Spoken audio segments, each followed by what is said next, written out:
തുടങ്ങട്ടെ മാതാജി? അപ്പം ഹരേ കൃഷ്ണ. തുടങ്ങണം. ഓം നമോ ഭഗവതേ വാസുദേവായ.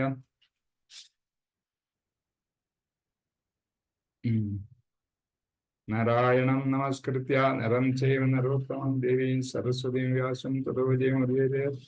നഷ്ടപ്രായേഷു അപുത്രേഷു നിത്യം ഭാഗവത സേവയാ ഭഗവതി ഉത്തമശ്ലോകേ ഭക്തിർഭവതി നൈഷ്ഠികി. जय जय श्री चैतन्य जय नित्यानंद जय अद्वैत चंद्र जय गौर भक्तवृंद. जय जय श्री चैतन्य जय नित्यानंद जय अद्वैत चंद्र जय गौर भक्तवृंद. ഹരേ കൃഷ്ണ. എല്ലാവർക്കും കേൾക്കാമല്ലോ? കേൾക്കാം പ്രഭുജി, കേൾക്കാം. ശരി. ഹരേ കൃഷ്ണ. അപ്പം നമുക്ക് തുടങ്ങാം. ചൈതന്യ ചരിതാമൃതം ആദിലീല 2-ാം അധ്യായം. ശ്രീ ചൈതന്യ മഹാപ്രഭു, ഇതാണ് സബ്ജക്റ്റ്. ഇപ്പൊ കഴിഞ്ഞ ക്ലാസ്സില് നമ്മള് 98 വരെ പഠിച്ചെന്ന് തോന്നില്ലേ? ഹരേ കൃഷ്ണ. ഇല്ല പ്രഭു, 103 വരെ എടുത്തു. എത്ര? 103. 103. ആ ശരി. ജയ ജയ ശ്രീ പ്രഭുപാദ്. ജയ ശ്രീല പ്രഭുപാദ്. ജയ ജയ പ്രഭുപാദ്. ജയ ശ്രീല പ്രഭുപാദ്. ജയ ജയ ജയചന്ദ്ര ജയ നിത്യാനന്ദ ജയ അദ്വൈത ചന്ദ്ര ജയ ഗൗരഭക്തവൃന്ദ. 103-ാമത്തെ ശ്ലോകം. ജീവശക്തി തരസ്ഥാഖ്യ നഹിയാര അന്ത മുഖ്യദിന ശക്തി താര വിഭേദ അനന്ത. ഇതായിരിക്കും പഠിച്ച ശ്ലോകം. അപ്പൊ ഇനി 104 മുതൽ തുടങ്ങിയാൽ മതിയല്ലോ. മതിപ്രഭു 104 തുടങ്ങി. അപ്പൊ അതിനകത്ത് പറഞ്ഞ ഇവയ്ക്ക് രണ്ടിനും മധ്യയുള്ള തടസ്സ ശക്തി എണ്ണമറ്റ ജീവസത്തകൾ ഉൾപ്പെടുന്നതാണ്. അനേകം വിഭാഗങ്ങളോടും ഉപവിഭാഗങ്ങളോടും കൂടിയ ഇവയാണ് 3 മുഖ്യ ശക്തികൾ. അപ്പൊ ഭഗവാന്റെ അന്തരംഗ ശക്തി, ബഹിരംഗ ശക്തി, തടസ്സ ശക്തി, ഇത്രയും ഇതുവരെ പഠിച്ചു കഴിഞ്ഞു. ഇനി അടുത്ത ശ്ലോകം 104. ഏ മതാ സ്വരൂപഗണ ആരതിന ശക്തി സഭാര ആശയ കൃഷ്ണ കൃഷ്ണ സഭാര സ്ഥിതി. ഈ ശ്ലോകത്തിന്റെ വിവർത്തനം ശ്രീല പ്രഭുപാദജി പറയുന്നത് ഇവയാണ്. ഭഗവാന്റെയും അവിടുത്തെ ത്രിവിധ ശക്തികളുടെയും മുഖ്യ ആവിഷ്കാരങ്ങളും വിസ്തരണങ്ങളും അവയെല്ലാം സർവാധിശായിയായ ശ്രീകൃഷ്ണനിൽ നിന്നുള്ള ഉദ്ഭവങ്ങളാണ്. അവയ്ക്ക് അവിടെ നിന്നിലാകുന്നു അസ്തിത്വം. അപ്പൊ ഇത് ചൈതന്യ പ്രഭുവിന്റെ കാര്യമാണ് പറയുന്നെങ്കിലും ഇതിന്റെയൊക്കെ അസ്തിത്വം എന്ന് പറയുന്നത് ഭഗവാൻ കൃഷ്ണൻ തന്നെയാണ്. ശ്ലോകം 105. യദ്യപി ബ്രഹ്മാണ്ഡഗണീര പുരുഷാശ്രയം ശൈ പുരുഷാദി സഭാര കൃഷ്ണമൂലാശ്രയം. സർവലോകങ്ങളുടെ ആശ്രയം 3 പുരുഷാവതാരങ്ങളാണെങ്കിലും പുരുഷാവതാരങ്ങളുടെ മൂലസ്രോതസ് കൃഷ്ണ ഭഗവാനാണ്.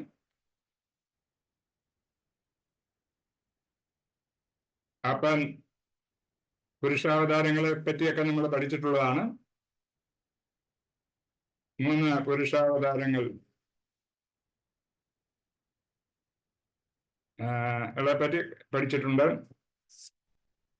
അതിൻ്റെയൊക്കെ പുരുഷാവതാരങ്ങളുടെ മൂലസ്രോതസ് കൃഷ്ണ ഭഗവാനാണെന്നാണ് പറയുന്നത്. അപ്പൊ ആദ്യം കൃഷ്ണ ഭഗവാനിൽ കാണുന്ന ഈ 3 പുരുഷാവതാരങ്ങളും രൂപം കൊണ്ടിരിക്കുന്നു.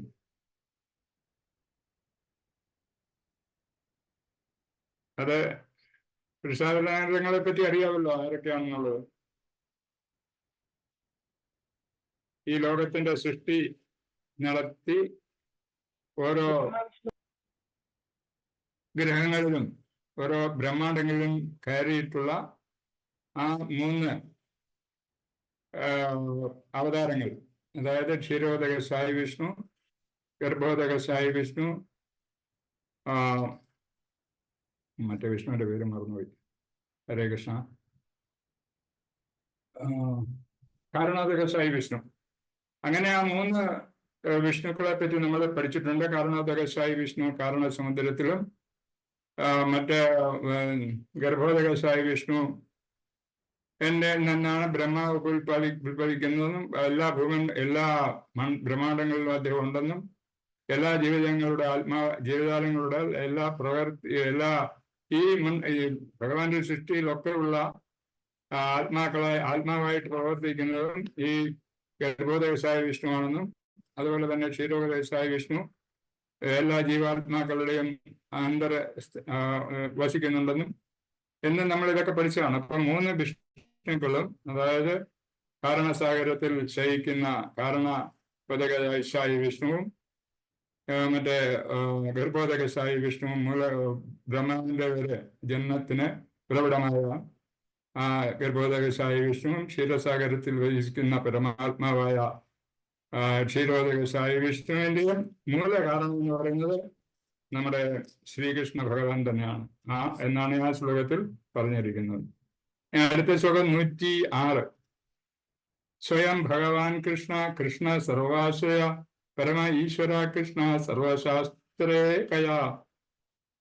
സ്വയം ഭഗവാൻ കൃഷ്ണ കൃഷ്ണ സർവാശ്രയ പരമ ഈശ്വര കൃഷ്ണ സർവശാസ്ത്രേ കയാ. ഇപ്രകാരം ഭഗവാൻ ശ്രീകൃഷ്ണനാണ് എല്ലാ വിസ്തരണങ്ങളുടെയും ആദിമൂലം.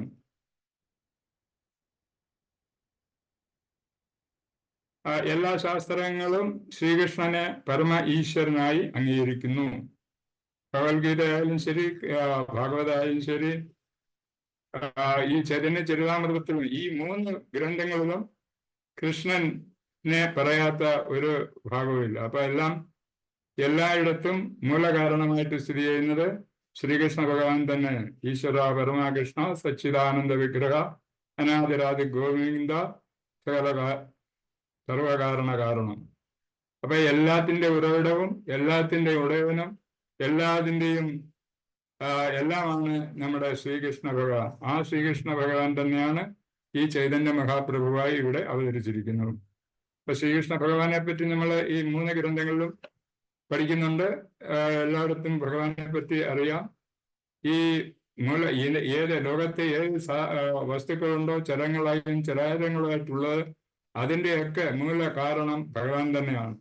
ഇതെല്ലാം നിയന്ത്രിക്കുന്നത് അദ്ദേഹമാണ്, ഇതൊക്കെ പരിപാലിക്കുന്നത് അദ്ദേഹമാണ്. അവസാനം അദ്ദേഹത്തിൽ തന്നെയാണ് ഇതെല്ലാം വിലയം പ്രാപിക്കുന്നത്. അപ്പൊ അങ്ങനെ ആ ശ്രീകൃഷ്ണന്റെ എല്ലാത്തിനും ഉത്തരവാദി ശ്രീകൃഷ്ണൻ തന്നെയാണ്. പ്രകാരം ഭഗവാൻ ശ്രീകൃഷ്ണനാണ് എല്ലാ വിസ്തരണങ്ങളും ഇടയും ആദിമൂലം.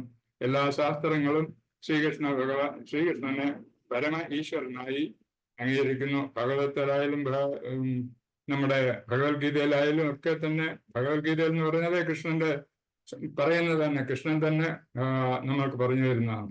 അപ്പൊ അങ്ങനെ ഇതിനെല്ലാത്തിനും ഉറവിടം അല്ലെ മൂല കാരണം, ഉത്ഭവം, അതായത് ഈ നമ്മുടെ ഈ പ്രകൃതി, അതായത് ഭഗവതി പ്രകൃതിയിൽ ഈ ലോകങ്ങളെ ബ്രഹ്മാണ്ടങ്ങളൊക്കെ തന്നെ ഉണ്ടാകുന്നതിന് മുമ്പും ഭഗവാൻ ഉണ്ടായിരുന്നു, അതിനുശേഷവും ഭഗവാൻ നിലനിൽക്കും. അപ്പൊ അങ്ങനെ ഇതിനെല്ലാം ഒറ്റ കാരണം എന്ന് പറയുന്നത് ഈ ഭഗവാൻ കൃഷ്ണൻ തന്നെയാണ്. അതാണ് ഈ ശ്ലോകത്തിൽ വിവരിക്കുന്നത്. ഈശ്വര, അതിന്റെ അടുത്ത ശ്ലോകം ഇവിടെ ഇതിനകത്ത് തന്നെ പറഞ്ഞിട്ടുണ്ട്. ശ്ലോകം ഈശ്വര പരമ കൃഷ്ണ സച്ചിദാനന്ദ വിഗ്രഹ അനാദിരാദിർ ഗോവിന്ദ സർവകാരണ കാരണം. ഇത് 107 ശ്ലോകം പറയുന്നു. ഇത് നമ്മുടെ ബ്രഹ്മ സംഹിതയിലും പറയുന്ന ശ്ലോകമാണ്. ഇപ്പൊ ഗോവിന്ദൻ എന്നറിയപ്പെടുന്ന കൃഷ്ണനാണ് പരമനിയന്താവ്. അവിടുന്ന് ശാശ്വതവും ജ്ഞാനപൂർണവും ആനന്ദപൂർണമായ ആധ്യാത്മിക ശരീരമുണ്ട്. തുടക്കമില്ലാത്തവനും എന്നാൽ എല്ലാറ്റിൻ്റെയും ആരംഭവുമായ അവിടുന്നാണ് സർവകാരണങ്ങൾക്കും കാരണഭൂതൻ. ഇത് പല പ്രാവശ്യം എപ്പോഴും പറഞ്ഞിട്ടുള്ളതാണ്. ഈ ശ്ലോകത്തെ പറ്റി ഏത് സമയത്തും എല്ലാവരും ഭഗവത്ഗീത, ഭാഗവതം ഒക്കെ ക്ലാസ് എടുക്കുമ്പോൾ എല്ലാവരും ഇതിനെപ്പറ്റി വിവരിച്ച് പറഞ്ഞിട്ടുള്ളതാണ്. അതുപോലെ തന്നെ അദ്ദേഹത്തിന് ആയിരക്കണക്കിന് നിർവചിക്കാൻ പറ്റാത്ത വിധത്തിലുള്ള നാമങ്ങളുണ്ട്, അതുപോലെ ഗുണങ്ങളുണ്ട്, ഭഗവാന്റെ ചൈതന്യങ്ങളുണ്ട്. അങ്ങനെ ഈ ഗോവിന്ദൻ എന്ന് അറിയപ്പെടുന്ന കൃഷ്ണനാണ് പരമനിയന്താവ്. അവിടെ നിന്ന് ശാശ്വത ജ്ഞാനപൂർണവും ആനന്ദപൂർണമായ ആധ്യാത്മിക ശരീരമുണ്ട്. തുടക്കമില്ലാത്തവനെന്ന എല്ലാറ്റിൻ്റെ ആരംഭവുമായ അവിടെ നിന്നാണ്. ഞാൻ പറഞ്ഞത് തന്നെയാണ്. തുടക്കം തന്നെ എല്ലാറ്റിൻ്റെ അവസാനം നശിക്കുന്ന സമയത്തും ഭഗവാനിൽ തന്നെ ലയിച്ചു ചേരുന്ന സകലതും. അപ്പൊ ഇതിന്റെ എല്ലാം മൂലകാരണം എന്ന് പറയുന്നത് ഭഗവാൻ ഗോവിന്ദൻ തന്നെയാണ്. ആ ഗോവിന്ദന് അനേകം നാമങ്ങളുണ്ട്. അദ്ദേഹത്തിന്റെ ഗുണങ്ങളെ പറ്റി പല ക്ലാസ്സുകളിലും വിസ്തരിച്ചിട്ടുള്ളതും ആണ്. ബ്രഹ്മസംഹിതയിലെ 5-ാം അധ്യായത്തിലെ പ്രഥമ ശ്ലോകമാണിത്. അതറിയാവുള്ളൂ. അടുത്ത ശ്ലോകം 108. യേ സപസിദ്ധാന്ത തുനീ ജാനത് ബാലമതേ തപോ പൂർവപക്ഷ കര ആമാചലായിതേ. ശാസ്ത്രങ്ങളുടെ നിയമങ്ങളെല്ലാം അങ്ങേക്ക് നന്നായി അറിയാം. എന്നിട്ട് എന്നെ വിക്ഷുപ്തനാക്കാൻ അങ്ങ് വെറുതെ യുക്തിപരമായി ഈ വാദങ്ങൾ സൃഷ്ടിക്കുന്നു. വേദശാസ്ത്ര ഗ്രന്ഥങ്ങൾ ആഴത്തിൽ പഠിച്ചിട്ടുള്ള പണ്ഡിതനായ ഒരു വ്യക്തിക്ക് ഈ ശ്രീകൃഷ്ണനെ പരമദൈവതമായി അംഗീകരിക്കാൻ ശങ്കയുണ്ടാവില്ല. അത്തരമൊരു മനുഷ്യൻ ഈ വിഷയത്തിൽ വാദിക്കുന്നുവെന്ന് കണ്ടാൽ അത് തീർച്ചയായും എതിരാളികളുടെ മനസ്സുകളെ വിക്ഷുപ്തമാക്കാൻ മാത്രം ഉദ്ദേശിച്ചുള്ളതായിരിക്കും.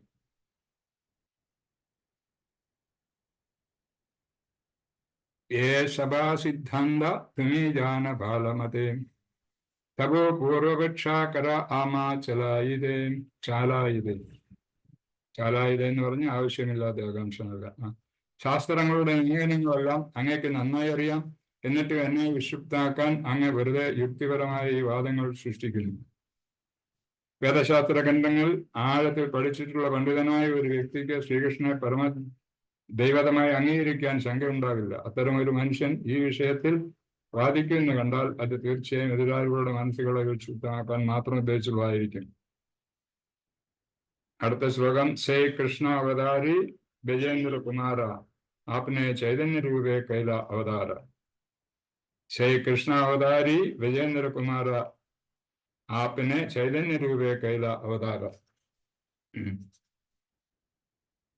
അവതാരിയായ വിവർത്തനം. അവതാരിയായ അതേ ശ്രീകൃഷ്ണൻ ബ്രജേന്ദ്രനന്ദൻ എന്ന് അറിയപ്പെടുന്ന അവിടുന്ന് നേരിട്ട് ശ്രീ ചൈതന്യ മഹാപ്രഭുവായി അവതരിച്ചു.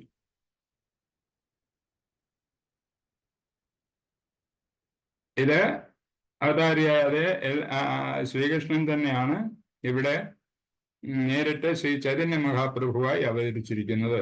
ചൈതന്യ മഹാപ്രഭു ഇവിടെ അവതരിച്ചിരിക്കുന്ന കാര്യമൊക്കെ കഴിഞ്ഞ ശ്ലോകങ്ങളിലും ക്ലാസ്സുകളിലൊക്കെ പറഞ്ഞിട്ടുണ്ട്, എന്തിനാണ് അവതരിച്ചെന്നും ഒക്കെ ഉള്ളത്. അപ്പൊ ഈ ചൈതന്യ മഹാപ്രഭു ശ്രീകൃഷ്ണ ഭഗവാൻ തന്നെയാണെന്ന് കവിരാജ് ഗോസ്വാമി ഇത് സ്ഥിരമായിട്ട് അത് പറയുകയാണ്.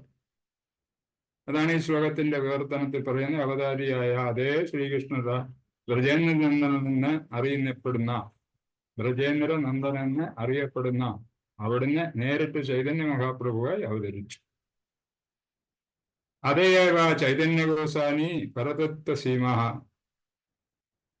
തന്റെ ക്ഷീരോദശായി കഹീക്കി താന്ത മഹിമ. അതേവ അതിനാൽ വിവർത്തനം. അതുകൊണ്ട് ശ്രീ ചൈതന്യൻ പരമനിരപേക്ഷ സത്യമാകുന്ന അവിടുന്ന് ക്ഷീരോദകശായി വിഷ്ണു എന്ന് വിളിക്കുന്നത് അവിടുത്തെ മഹത്വം വർദ്ധിപ്പിക്കുന്നില്ല. അതുകൊണ്ട് ശ്രീ ചൈതന്യൻ പരമ നിരപേക്ഷ സത്യമാകുന്നു. അവിടുന്ന് ക്ഷീരോദകശായി വിഷ്ണു എന്ന് വിളിക്കുന്നത് അവിടുത്തെ മഹത്വം വർദ്ധിപ്പിക്കുന്നില്ല.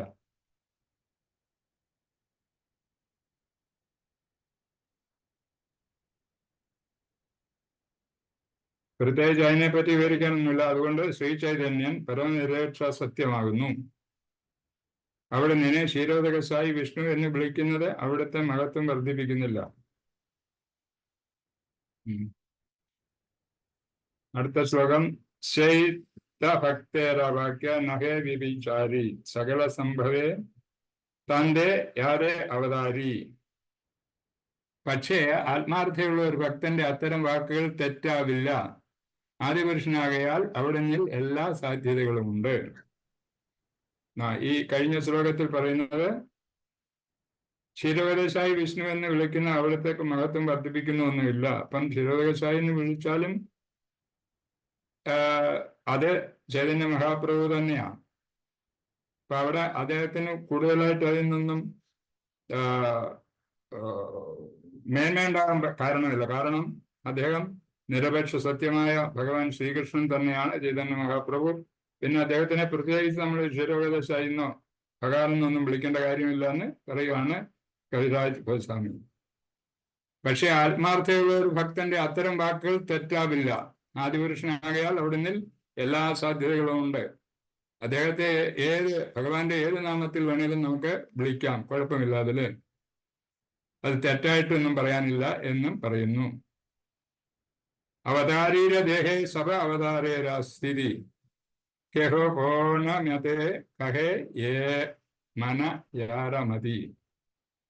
അവതാരീര ദേഹേ സഭ അവതാരേരാ സ്ഥിതി കേഹോ കോണമതേ കഹേ യേ മന യാരമതി. മറ്റ് അവതാരങ്ങളെല്ലാം അവതാരയിൽ അന്തർലീനമായി സ്ഥിതി ചെയ്യുന്നു. അപ്രകാരം നോക്കുമ്പോൾ ഒരുവന് തന്റെ അഭിപ്രായം അനുസരിച്ച് ഏത് അവതാരമായി വേണമെങ്കിലും അവിടുന്ന് സംബോധന ചെയ്യാം. കവിരാജ് ഗോസ്വാമി വീണ്ടും അത് സ്ഥിരീകരിക്കുകയാണ്. അതായത് ചൈതന്യ മഹാപ്രഭുവിനെ ഏത് അവതാരത്തിന്റെ പേരായി വിളിച്ചാലും അതിൽ പ്രശ്നമൊന്നുമില്ല എന്ന് പറയുന്നു. പിന്നെ അതിന്റെ ഭാവാർത്ഥം നോക്കാം. ഹരേ കൃഷ്ണ. എല്ലാവരും കേൾക്കുന്നുണ്ടോ? ഹരേ കൃഷ്ണ. കേൾക്കുന്നുണ്ട് പ്രഭു. ഒരനുഭവം ഇല്ല, ആരും ഇല്ല. ഹരേ കൃഷ്ണ. എന്തോ? ആ ശരി. വിവർത്തനം അതിന്റെ ഇനി അടുത്ത ഭാവാർത്ഥം. ഒരു ഭക്തൻ ഭഗവാനെ അവിടുത്തെ വിവിധ സമഗ്ര വിസ്തരണങ്ങളിൽ ഏത് നാമത്തിൽ വിളിക്കുന്നതും വൈരുദ്ധ്യമല്ല. എന്തുകൊണ്ടെന്നാൽ ആദിപുരുഷനിൽ അത്തരം വിഭാഗങ്ങളെല്ലാം ഉൾപ്പെടുന്നു. സമഗ്ര വിസ്തരണങ്ങൾ സ്ഥിതി ചെയ്യുന്നത് വ്യക്തിയിലായതിനാൽ അവിടുന്ന് ഈ നാമങ്ങൾ ഏതിനാൽ വേണമെങ്കിലും സംബോധന ചെയ്യാം. ശ്രീ ചൈതന്യ ഭാഗവതത്തിൽ മധ്യലീല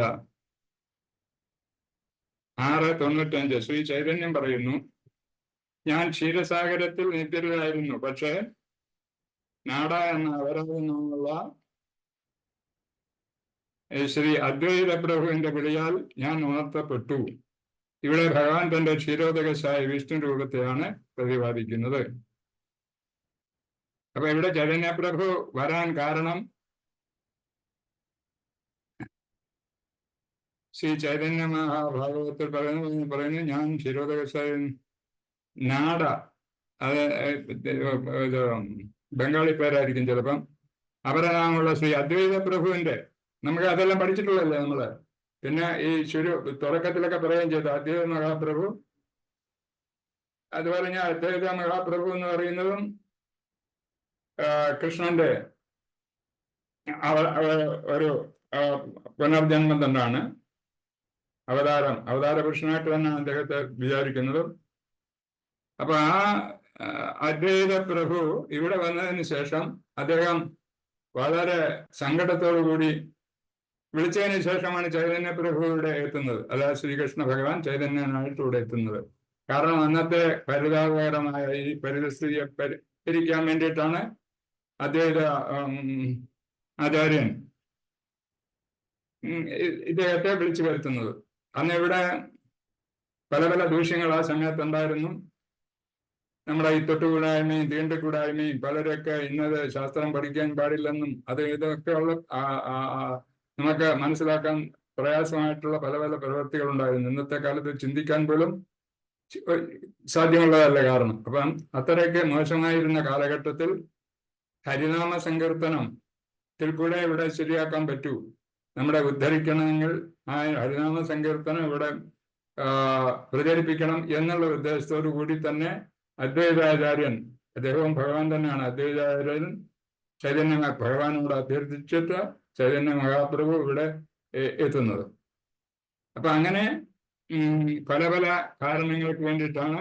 പിന്നെ മറ്റു കാര്യങ്ങളൊക്കെ നേരത്തെ പഠിച്ചിട്ടുള്ളതാണ്. രാധാറാണിയുടെ ഭക്തി എങ്ങനെയുണ്ടെന്ന് അറിയാൻ വേണ്ടി ചൈതന്യ മഹാപ്രഭു ഇവിടെ എത്തുന്നത്. അപ്പൊ എന്തായാലും ശരി, അങ്ങനെ പല പല ഉദ്ദേശത്തോടു കൂടിയാണ് കൃഷ്ണൻ ചൈതന്യ മഹാപ്രഭുവായിട്ട് ഇവിടെ അവതരിച്ചത്. അതാണ് ഈ ശ്ലോകത്തിൽ പറയുന്നത്.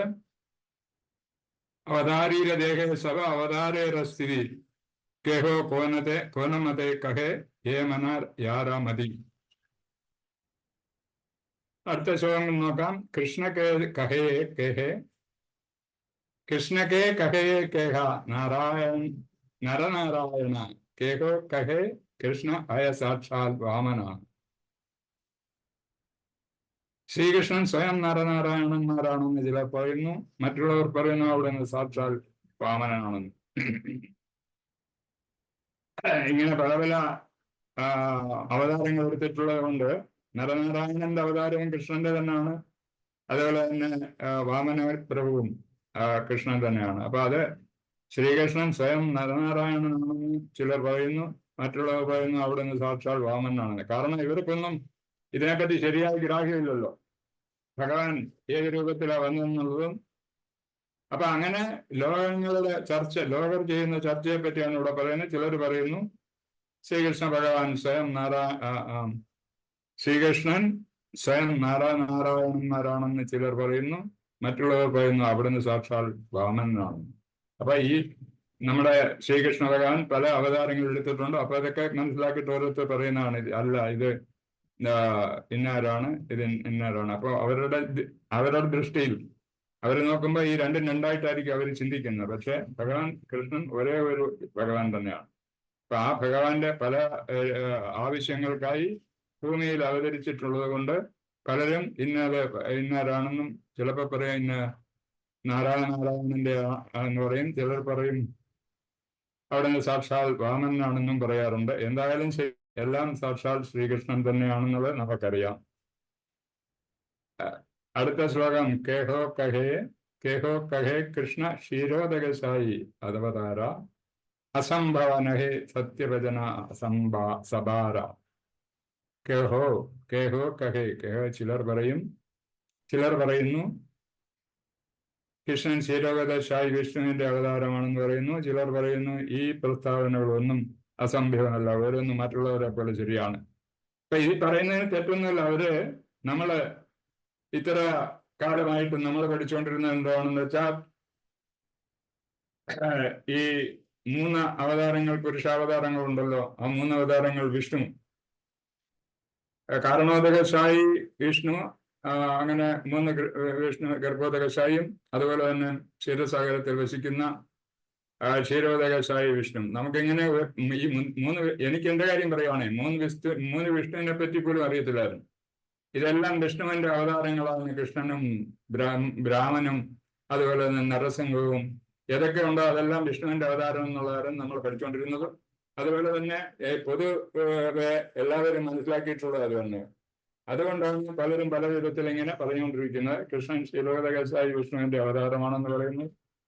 ഈ പ്രസ്താവനകളൊന്നും അസഭ്യമല്ല, ഓരോന്നും മറ്റുള്ള പോലെ തന്നെ ശരിയാണ്, എല്ലാം ശരിയാണ്. ഇതിനെല്ലാം ഉത്തരവാദി ഭഗവാൻ ശ്രീകൃഷ്ണൻ തന്നെയാണ് എന്ന് പറയുന്നു. അപ്പൊ അങ്ങനെ ഓരോരുത്തരുടെ ദൃഷ്ടിയിലും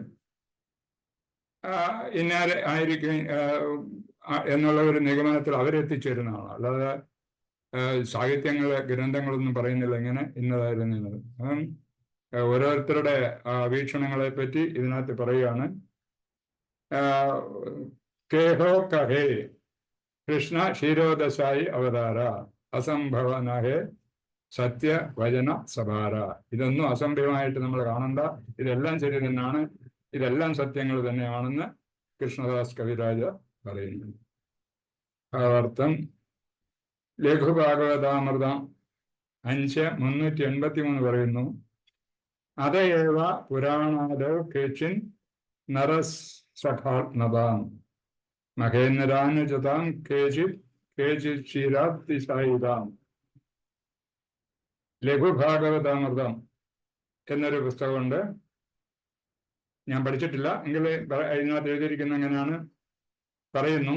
അത ഏവ പുരാണാദൗ കേചിൻ നരസഖാത്മതാം മഹേന്ദ്രാനുജതാം കേചിത് ക്ഷീരാതിശായിതാം.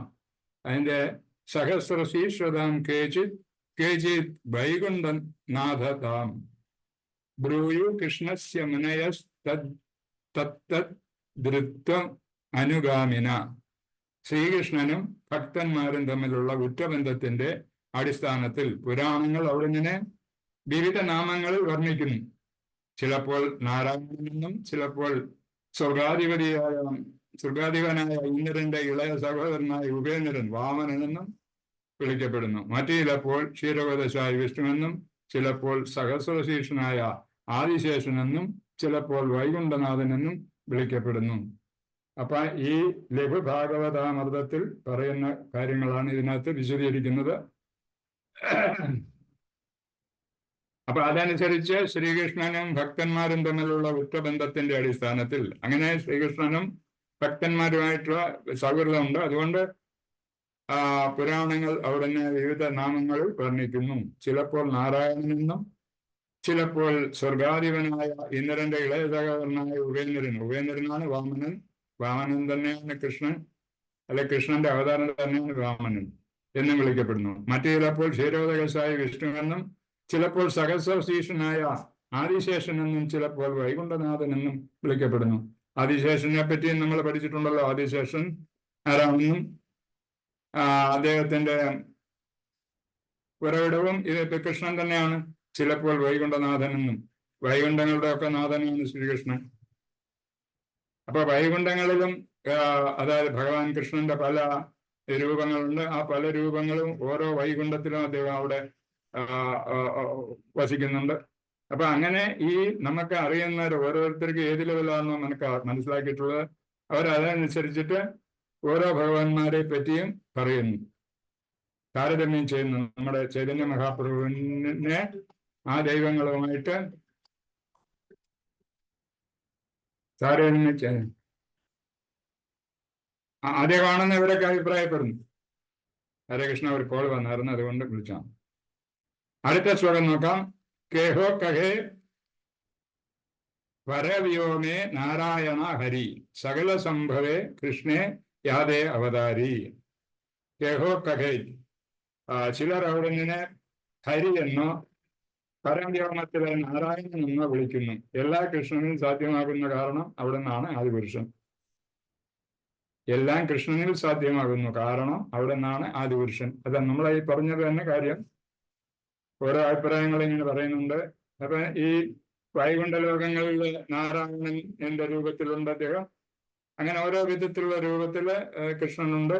അതുകൊണ്ടാണ് അത് ഈ പറയുന്നത്. ചിലർ അവിടെ നിന്ന് ഹരിയെന്നോ ഭഗവാനെ ഹരിയെന്നും വിളിക്കുന്നത്. കാരണം അനേക നാമങ്ങളുണ്ടല്ലോ ഭഗവാന്. അനേക രൂപനാമങ്ങളിലും പല പല സ്ഥലത്ത് ഭഗവാൻ സ്ഥിതി ചെയ്യുന്നുണ്ട്. അപ്പൊ അങ്ങനെ ആ സർവ്വവ്യാപിയായ ഭഗവാൻ തന്നെയാണ് ഈ കൃഷ്ണനായാലും ശരി, അല്ല കൃഷ്ണനിൽ നിന്ന് വന്നിട്ടുള്ള ചൈതന്യ മഹാപ്രഭു ആയാലും ശരി, എല്ലാ ഭഗവാന്മാരും. അതുകൊണ്ട് പലരും പല വിധത്തിൽ പറയുന്നു. അത് തന്നെ ഇപ്പൊ 2-3 ശ്ലോകങ്ങൾ അത് തന്നെയാണ് പറയുന്നത്. ചിലർ നാരായണൻ എന്ന് പറയുന്നു, ചിലർ ഹരി എന്ന് പറയുന്നു. ഇതൊന്നും തെറ്റല്ല, എല്ലാം ശരി തന്നെയാണ്. എന്തായാലും ശരി കൃഷ്ണനിൽ സാധ്യമാകുന്നു. എല്ലാ കൃഷ്ണൻ എന്നാണ് വരുന്നത്. കാരണം അവിടെ നിന്നാണ് ആദിപുരുഷൻ. ആദിപുരുഷനായതുകൊണ്ടാണ് എല്ലാവരും ഇങ്ങനെയൊക്കെ പറയുന്നത്. സരസ്വത ഗണേര കരീചരണ വന്ദന ഹേ സഭസിദ്ധാന്ത ശുനു കരി ഏകമന. സരസ്വത ഗണേര കരീചരണ വന്ദന ഹേ സഭസിദ്ധാന്ത ശുന കരി ഏകമന. അപ്പൊ ഇതിനകത്ത് ഈ ശ്ലോകത്തിൽ പറയുന്ന ഈ സംവാദം ശ്രവിക്കുകയോ വായിക്കുകയോ ചെയ്യുന്നവരുടെ എല്ലാം പാദങ്ങളിൽ ഞാൻ പ്രണമിക്കുന്നു. ദയവായി ഈ പ്രസ്താവനകളുടെ എല്ലാം അന്തിമ തീരുമാനം ശ്രദ്ധാപൂർവം കേൾക്കൂ. പിന്നെ അടുത്ത ശ്ലോകത്തിൽ അതിനെപ്പറ്റി പറയാതിരിക്കും. ശ്രീ ചൈതന്യ ചരിതാമൃതത്തിന്റെ രചയിതാവ് വായനക്കാരുടെ ചരണങ്ങൾ സാഷ്ടാംഗം പ്രണമിച്ചുകൊണ്ട് നിരപേക്ഷ സത്യത്തെ സംബന്ധിച്ച ഈ നിർണായകമായ വാദം ശ്രദ്ധാപൂർവം ശ്രവിക്കണമെന്ന് അഭ്യർത്ഥിക്കുന്നു. ഇത്തരം വാദങ്ങൾ ശ്രവിക്കുന്നതിൽ ഒരിക്കലും ഇഷ്ടക്കേട് കാട്ടരുത്. കാരണം ഇത്തരം ജ്ഞാനത്തിലൂടെ മാത്രമേ ഒരുവന് കൃഷ്ണനെ ശരിയായി അറിയാൻ കഴിയുള്ളൂ. അപ്പൊ കൃഷ്ണദാസ് കവിരാജ് പറയുന്നത് ഈ വിവരിച്ചതൊക്കെ നാരായണനോ വാമനനോ ആരുമായിക്കോട്ടെ, പക്ഷെ ആ ശ്രദ്ധാപൂർവം അതെല്ലാം കേട്ടുകൊണ്ടേയിരിക്കണം. ചരിതാമൃതത്തിന്റെ വായനക്കാരോട് പറയുന്നത് ഇങ്ങനെയാണ്. നിരപേക്ഷ സത്യത്തെ സംബന്ധിച്ച് ഈ നിർണായകമാനം ശ്രദ്ധാപൂർവം ശ്രവിക്കണമെന്ന്. നമ്മുടെ ഭക്തി ഉയരണമെങ്കിൽ ഇതൊക്കെ ശ്രവിക്കണം. അത്യാവശ്യമാണ് ശ്രവണം. ആ ശ്രവണത്തിൽ കൂടെ ഉത്തരവാദങ്ങൾ ശ്രവിക്കുന്ന ഒരിക്കലും ഇഷ്ടക്കേട് കാട്ടരുത്. ഇതിപ്പോ നമ്മൾ ഇതിൽ പറയുന്നത് അത് തന്നെ. ഈ ശ്രവണ പ്രക്രിയ, ഭഗവാന്റെ നാമങ്ങളെ പറ്റിയുള്ള ശ്രവണക്രിയ ഒരു ഇഷ്ടക്കേടും അതിനോട് കാട്ടരുത്. അതാണ് നമ്മൾക്ക് ഉത്തമമായ ആവശ്യം. അതാണ് ശ്രവണം. പിന്നെ അതിനെപ്പറ്റി ചർച്ച ചെയ്യുക, കീർത്തിക്കുക, അന്യോന്യം നമ്മുടെ ഭക്തന്മാരൊക്കെ കൂടിച്ചേരുന്നിടത്ത് അന്യോന്യം അതിനെപ്പറ്റി കീർത്തനം ചെയ്യുക. ഇതാണ് ഈ ശ്ലോകത്തെ കവിരാജി പറഞ്ഞിരിക്കുന്നത്. ഇനി അടുത്ത ശ്ലോകം സിദ്ധാന്ത ബലിരാശിത്തെ നകര അലസ ഇഹ ഹൈദേ കൃഷ്ണേ ലാഗേ സുദൃഢ മാനസ. ആത്മാർത്ഥതയുള്ളൊരു ശിഷ്യൻ സിദ്ധാന്തങ്ങളുടെ ഇത്തരം സംവാദങ്ങൾ വിവാദപരമായിരിക്കുമെന്ന് കരുതി അവയെ അവഗണിക്കരുത്. എന്തുകൊണ്ടെന്നാൽ ഇത്തരം മനസ്സിനെ സുദൃഢമാക്കുകയും അപ്രകാരം മനസ്സ് കൃഷ്ണനിൽ ഉറക്കുകയും ചെയ്യുന്നു. ഹരേ കൃഷ്ണ. കണ്ടിന്യൂ ചെയ്യാനോ പ്രഭു? ഹരേ കൃഷ്ണ. ഞാൻ അടുത്ത സെക്ഷൻ പറയാൻ തോന്നുന്നു. ഹരേ കൃഷ്ണ പ്രഭു. എന്തോ? ഓ മതി പ്രഭു, ഇന്നത്തേക്ക് മതി. ഇത്രയും പറയായോ? മതി പ്രഭു, മതി. ഹരേ കൃഷ്ണ. എന്നാ നമുക്ക് ആർക്കെങ്കിലും ഇനി ഞാൻ പറഞ്ഞതിൽ എന്തെങ്കിലും തെറ്റോ അല്ലെങ്കിൽ അധികപ്പറ്റോ പറഞ്ഞിട്ടുണ്ടെങ്കിൽ പറയാം. എല്ലാവരും ഇപ്പൊ ഉണ്ടല്ലോ, സമയം എല്ലാവർക്കും ഉണ്ട് എന്ന് വിശ്വസിക്കുന്നു. അപ്പൊ എന്തെങ്കിലും അഭിപ്രായങ്ങൾ വേണേ പറയാം. ഹരേ കൃഷ്ണ. ഹരേ കൃഷ്ണ. താങ്ക് യു പ്രഭു. ഹരേ കൃഷ്ണ. അതിലാണ് എന്റെ എന്തോ? ആരും ഒന്നും വേണ്ടുന്നില്ലല്ലോ. ഇന്ന് കാലത്തെ എല്ലാവരും ഏതാണ്ടൊക്കെ ക്ലാസ് കേട്ടിട്ടുണ്ട്. ഇപ്പൊ ഒന്നും പറയുന്നു. ഞാൻ പറഞ്ഞത് മനസ്സിലാകാത്തതുകൊണ്ടാണോ അതോ സമയമില്ലാഞ്ഞിട്ടാണോ? ആരും വേണ്ടുന്നില്ല. എല്ലാം മനസ്സിലായോണ്ടായിരിക്കും പ്രഭു. മനസ്സിലാകാൻ കാര്യമായിട്ട് ഇതിനകത്തൊന്നും ഇല്ല എങ്കിലും എല്ലാം നമ്മൾ എപ്പോഴും പറയുന്ന കാര്യങ്ങൾ തന്നെ. ഹരേ കൃഷ്ണ. താങ്ക് യു പ്രഭു. ഹരേ കൃഷ്ണ. ഹരേ കൃഷ്ണൻ. അപ്പൊ ക്ലോസ് ചെയ്യാം നമുക്ക്. ക്ലോസ് ചെയ്യാം പ്രഭു. താങ്ക് യു പ്രഭു. എല്ലാവർക്കും നന്ദി. ഹരേ കൃഷ്ണ. ഹരേ കൃഷ്ണ. ഹരേ കൃഷ്ണ പ്രഭു.